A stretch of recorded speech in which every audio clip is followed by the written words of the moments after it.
Tensionet brenda shtëpisë së Big Brother VP Kosova 4 nuk kanë të ndalur.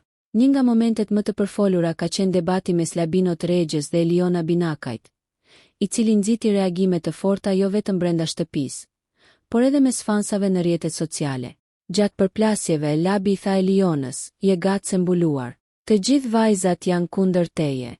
Do të njihesh kur të dalësh. Do ta shohësh vetë." Eliona nuk qëndroi pa përgjigje.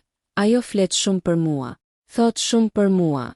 Ky debat nxjerr në pa tensione dhe strategjitë mes banorëve, ku rivalitetet dhe perceptimet e ndryshme shpesh ndërrohen në konfrontime verbale. Për ndjekësit e spektaklit, ky moment ishte një tjetër provë e lojës së intrigave dhe aleancave brenda shtëpisë, duke bërë që çdo ditë e re të sjellë surpriza dhe debate të reja. Labi që nga fillimi e ka vënë në shënjestër Elionën, duke i përmendur gjëra nga jashtë. Nëse ju pëlqeu kjo video, shkoni në kanalin e YouTube-it Big VIP Albania Kosova, që e gjeni në bio. Mos harroni që të bëni subscribe dhe të klikoni butonin e ziljes që të informoheni për videot më të reja.